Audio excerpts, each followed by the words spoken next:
अस्सलाम वालेकुम। I hope everyone is fine. Welcome to physics class. Students, आज का जो हमारा टॉपिक है that is wave theory of light. सबसे पहले इसका इंट्रोडक्शन देख लेते हैं। Wave theory was first proposed by Robert Hooke and Christiaan Huygens in 70th century. They predicated that if light is a wave, we would see certain things. We would see that light could reflect off shiny surfaces, refract or bend when moving from one material into another, and diffract or spread around objects or when moving through slits. It should also be possible to see interference where peaks or troughs of waves add up to create brighter light, and peaks and troughs cancel out to create darker areas. Students, wave theory को सबसे पहले propose किया था Robert Hooke ने और Christian Huygens ने 70th century में। उन्होंने ये कहा था कि अगर तो लाइट एक वेव है तो इसी वजह से हम चीज़ों को देख सकते हैं। इसके लिए हमने 3 फिनोमेना स्टडी किए थे। रिफ्लेक्शन का फिनोमेना स्टडी किया था, रिफ्रैक्शन और डायफ्रैक्शन। रिफ्लेक्शन क्या होती है कि यानी कि अगर किसी शाइनी सरफेस के ऊपर आके लाइट फॉल करेगी तो फॉल करने के बाद रिफ्लेक्ट बैक हो जाएगी। रिफ्लेक्शन के फिनोमेना में हमने ये स्टडी किया कि अगर लाइट एक मीडियम से दूसरी मीडियम में जाती है तो बेंड हो जाती है। और डायफ्रैक्शन का फिनोमेना क्या होता है कि जब लाइट किसी ऑब्जेक्ट के पास से गुजरे या तो फिर स्लिट्स के दरमियान से गुजरे तो वो स्प्रेड आउट हो जाती है। और ये इसीलिए पॉसिबल होता है क्योंकि हमने इसके लिए इंटरफेरेंस का फिनोमेना भी पढ़ा है।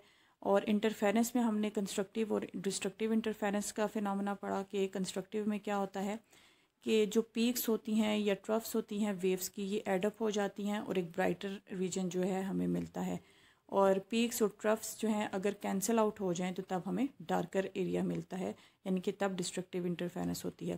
तो स्टूडेंट, ये तो 3 फिनोमेनास थे जो हमने डिस्कस किए थे लाइट से related. A strong proponent of the wave theory was the French engineer Augustin Fresnel. Fresnel explain diffraction based on the wave theory. French engineer Augustin Fresnel ने डायफ्रैक्शन को वेव थियरी की base के ऊपर explain किया, which was not widely accepted, जिसको ज़्यादा अरसे के लिए जो है वो एक्सेप्ट नहीं किया गया था। Even after Thomas young experiment on double slit interference, यानी कि जब यंग्स ने अपना एक्सपेरिमेंट परफॉर्म किया डबल स्लिट के साथ, तो इसके बाद जो है जो फ्रेंजेल ने एक प्रपोजल दिया था कि जो डायफ्रैक्शन है वो भी वेव थियरी पर बेस करती है, इसको एक्सेप्ट नहीं किया गया था क्योंकि इसमें फिर प्रूव हो चुका था कि रेडिएशंस की भी जो है वो just like matters dual nature होती है, यानी कि ये एज अ वेव भी बिहेव करती हैं और एज अ पार्टिकल भी बिहेव करती हैं। नेक्स्ट है hygienes wave theory of light assumptions. Hygiene ने जो वेव थियरी पेश की थी उसके कुछ पॉस्टुलेट्स हैं यहाँ पे। फर्स्ट पॉस्टुलेट है light is propagated in the form of longitudinal waves, यानी कि लाइट जो है वो लॉन्गिट्यूडनल वेव्स के फॉर्म में प्रोपोगेट करती है। लॉन्गिट्यूडनल वेव्स क्या होती हैं, जिसमें मटेरियल जो हम कंसिडर कर लेते हैं या जो हमारे पास मीडियम होता है, मीडियम के जो पार्टिकल्स होते हैं वो अलोंग द वेव जो है वो ट्रैवल करते हैं, यानी कि पैरेलल होते हैं to the direction of the propagation. These waves are emitted by the source of light and travel in a straight line with uniform velocity through a homogeneous medium. ये जो वेव्स होती हैं ये एक सोर्स से emit होती हैं और स्ट्रेट लाइन में ट्रैवल करती हैं विद यूनिफॉर्म वेलोसिटी। और ये किस तरह से यानी कि मूव करेंगी, ये होमोजीनियस मीडियम के अंदर जो है वो मूव करती हैं। When light enter our eyes, it creates an optical impression on the retina, hence we get the sensation of the light. जब लाइट हमारे आँखों पे आके पड़ती है तो वहाँ पे एक ऑप्टिकल इम्प्रेशन जो है वो छोड़ती है, जिसकी वजह से हम लाइट को महसूस कर सकते हैं। Different colours are due to different wavelength of light waves. अब ये जो हम अपनी डिफरेंट कलर्स को ऑब्ज़र्व कर सकते हैं, ये किस वजह से होता है कि इन कलर्स की अपनी डिफरेंट वेवलेंथ होती है। जिस तरह रेड लाइट है, लेट्स सपोज रेड की अगर 532 नैनोमीटर है तो ब्लू कलर की वेवलेंथ डिफरेंट होगी, यानी कि जिस तरह से वेवलेंथ डिफरेंट होती है इस तरह से हमारे जो कलर्स होते हैं वो भी डिफरेंट होते हैं। Light waves are mechanical waves for propagation of these waves a hypothetical medium called luminiferous ether is present everywhere. Light travel through ether in the form of wave. Light जो है वो mechanical waves हैं और इन waves को propagate करने के लिए एक हाइपोथेटिकल मीडियम जिसे हम ल्यूमिनिफेरस ईदर कहते हैं, ये हर जगह प्रेजेंट होता है। ये एक ऐसा मीडियम होता है जो कि लाइट को जो है वो ट्रैवल करवाता है उस मीडियम के अंदर भी जहाँ पे एम्प्टी स्पेस हो, यानी कि वैक्यूम के अंदर से भी लाइट को प्रोपोगेट करवाता है। और light travel through ether in the form of waves और लाइट जो है वो इस मीडियम के अंदर से भी इन the form of wave travel करती है। तो स्टूडेंट ये कुछ हमारे पास हाइजेंस वेव थ्योरी के पोस्टुलेट थे जो हमने डिस्कस किए। इसके बाद आते हैं मेरिट्स ऑफ हाइजेंस थ्योरी, यानी कि कौन कौन से प्लस पॉइंट थे, यानी कि हाइजेंस थ्योरी से हम जो है वो किस किस फिनोमेनस को एक्सप्रेस कर सकते थे। On the basis of wave theory the phenomena of reflection, refraction, diffraction, interference, polarisation and total internal reflection of light could be explained. ये जितने भी फिनोमेनास यहाँ पे मेंशन किए गए हैं ये सारे के सारे वेव थ्योरी के ऊपर बेस करते हैं और इन सारे फिनोमेनास को हम वेव थ्योरी की बेस पे एक्सप्लेन भी कर सकते हैं। Wave theory correctly predicated that velocity of light in an optically denser medium is less than that in the rare medium, which is in the agreement with the experimental result. Second point है wave theory के अंदर के wave theory में हमने ये study किया था कि जो लाइट की वेलोसिटी होती है वो डेंसर मीडियम के अंदर कम हो जाती है as compare to rare medium.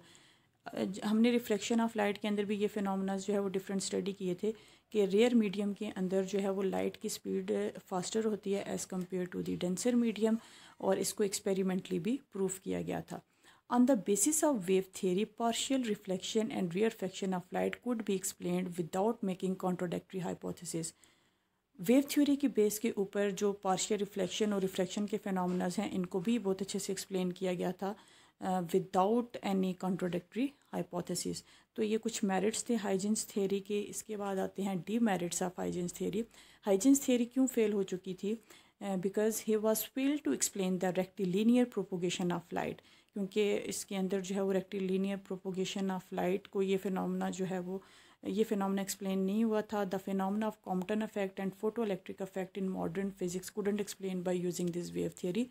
Photo electric effect को और कॉम्पटन इफेक्ट को भी ये वेव थ्योरी जो है वो एक्सप्लेन नहीं कर रही थी, क्योंकि हाइजेंस के अकॉर्डिंग जो है हमने ये स्टडी किया कि लाइट जो है एज अ वेव बिहेव करती है। लेकिन डबल स्लिट एक्सपेरिमेंट के बाद हमने ये डिस्कस किया कि लाइट जो है वो एज अ पार्टिकल भी बिहेव करती है, और लाइट का जो पार्टिकल बिहेवियर है वो कॉम्पटन इफेक्ट और फोटो इलेक्ट्रिक इफेक्ट को एक्सप्लेन करता है। लेकिन हाइजीन ने जो है वो उसकी पार्टिकल नेचर को डिस्कस नहीं किया था, और इसी वजह से जो है वो हाइजीन्स थ्योरी भी फेल हो चुकी थी।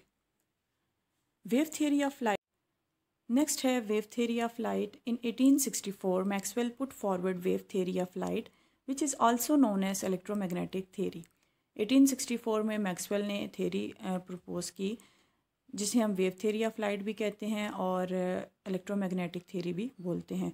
वेव थ्योरी ऑफ लाइट या इलेक्ट्रोमैग्नेटिक थ्योरी ये दोनों सेम चीज़ें हैं। 1864 में जब मैक्सवेल ने अपनी थ्योरी पेश की थी वेव थ्योरी ऑफ लाइट, तो इस बेस के ऊपर जो रदरफोर्ड का मॉडल था वो रिजेक्ट हो चुका था, क्योंकि जब क्या होता है एक चार्ज पार्टिकल के पास जो है वो दूसरा चार्ज पार्टिकल मूव करता है कंटिन्यूसली, तो ड्यूरिंग मोशन वो क्या करता है अपने अंदर से कंटिन्यूसली एनर्जी को इमिट कर रहा होता है, और जब वो कंटिन्यूसली एनर्जीज़ को इमिट करता है तो उसके अपने पास एनर्जी क्या होती है वो कम हो जाती है, और रदरफोर्ड ने ये कहा था कि वो फिर जाके न्यूक्लियस के ऊपर कोलैप्स कर जाता है। लेकिन एटम के अंदर ऐसा नहीं होता। इसी चीज़ को जो है वो रदरफोर्ड एक्सप्लेन नहीं कर सका था, जिसकी वजह से उसका जो मॉडल था वो रिजेक्ट हो चुका था। बोहर मॉडल जो था, जो नील्स बोहर ने प्रपोज़ किया था, वो एक्सेप्टेबल मॉडल था, क्योंकि जो वेव थ्योरी ऑफ लाइट है वो उस मॉडल को भी सपोर्ट कर रही थी। Maxwell proposed the existence of electromagnetic waves. He obtained the relation between electricity and magnetism. He assumed light to be in the form of EM waves due to the fact that velocity of electromagnetic wave is equal to the light. Maxwell ने electromagnetic waves की existence को propose किया था। Electromagnetic waves कौन सी waves होती हैं जिनको travel करने के लिए किसी मीडियम की ज़रूरत नहीं होती। मैक्सवेल ने जो है वो इलेक्ट्रिसिटी और मैग्नेटिज्म का रिलेशन भी हमें बताया, और he assumed light to be in the form of EM waves and he said that light जो है वो इलेक्ट्रोमैग्नेटिक वेव है, और इलेक्ट्रोमैग्नेटिक वेव होने की वजह से जो वेलोसिटी है इलेक्ट्रोमैग्नेटिक वेव की वो इक्वल होती है to the speed of light, यानी कि जितनी स्पीड के साथ लाइट ट्रैवल करती है इलेक्ट्रोमैग्नेटिक वेव्स भी जो हैं वो उतनी स्पीड के साथ ही ट्रैवल कर सकती हैं। He observe that electromagnetic eaves donor require any medium for their Maxwell ने इलेक्ट्रोमैग्नेटिक वेव्स के एग्जिस्टेंस का बताया था और उसने इलेक्ट्रिसिटी और मैग्नेटिज्म का रिलेशन था वो भी डेवलप किया था। इसके अलावा उसने ये बात एज्यूम की थी कि जो इलेक्ट्रोमैग्नेटिक वेव्स होती हैं उनकी जो स्पीड होती है वो वेलोसिटी ऑफ लाइट की इक्वल होती है, यानी कि जितनी स्पीड के साथ जो है वो लाइट ट्रैवल करती है उतनी स्पीड के साथ ही इलेक्ट्रोमैग्नेटिक वेव्स भी ट्रैवल करती हैं। He observe that don't require any medium for their propagation hence they can travel through a vacuum.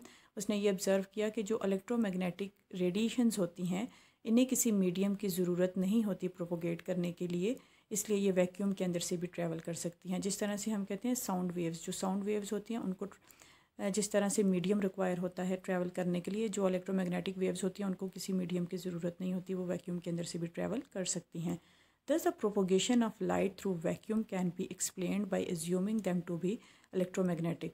तो वैक्यूम के अंदर जो लाइट की प्रोपोगेशन होती है उसको भी हम एक्सप्लेन कर सकते हैं अगर हम एज्यूम करें कि जो लाइट है वो इलेक्ट्रोमैग्नेटिक है। According to wave theory of light the electromagnetic waves don't require any medium for propagation. Wave theory के अकॉर्डिंग यहाँ पे कुछ पॉस्टुलेट हैं। फर्स्ट पॉस्टुलेट क्या है कि जो इलेक्ट्रोमैग्नेटिक वेव्स हैं उनको ट्रैवल करने के लिए किसी मीडियम की ज़रूरत नहीं होती, और लाइट भी क्या है, इलेक्ट्रोमैग्नेटिक वेव है, so it doesn't require any medium to propagate. It can also propagate in the vacuum. Energy transmitted in the form of electromagnetic radiations or waves. Electromagnetic radiations या वेव्स जो होती हैं ये क्या करती हैं, एनर्जी को ट्रांसमिट करती हैं। आइदर वो अगर हमारे पास कोई नेचुरल सोर्स हो या फिर हमारे पास आर्टिफिशियल सोर्स हो, ये क्या करेंगे, एनर्जी को ट्रांसमिट करेंगी। The radiation consist of the electric and magnetic field that oscillate in perpendicular direction to each other.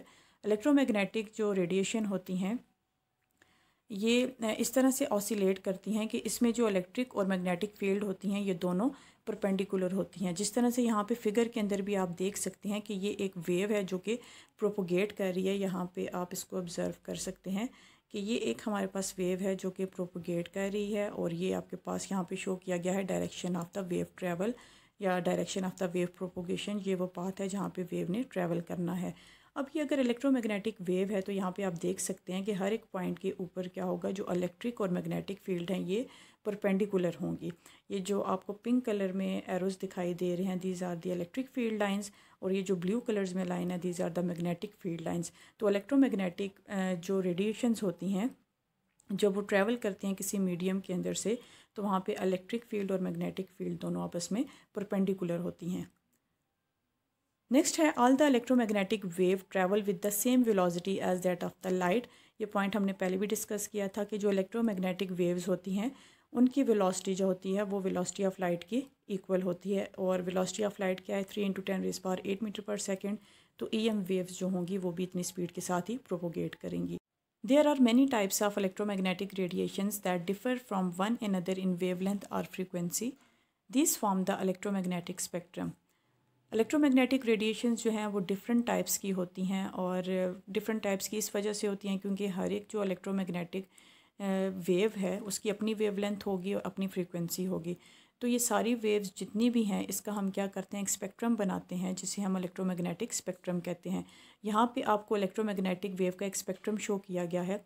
Students एक और बात कि यहाँ पे जो हम EM वेव्स को स्टडी करते हैं या तो वो असेंडिंग ऑर्डर में स्टडी किया जाता है या फिर डिसेंडिंग ऑर्डर में। असेंडिंग ऑर्डर में इस तरह से लेट्स सपोज यहाँ पे आप देख सकते हैं कि ये जो वेवलेंथ है, वेवलेंथ यहाँ पे असेंडिंग ऑर्डर में है, यानी कि यहाँ पे जो एक्सरेज हैं 10⁻�0, 10⁻², 4, 6, वेवलेंथ इसकी क्या हो रही है, इंक्रीज़ हो रही है।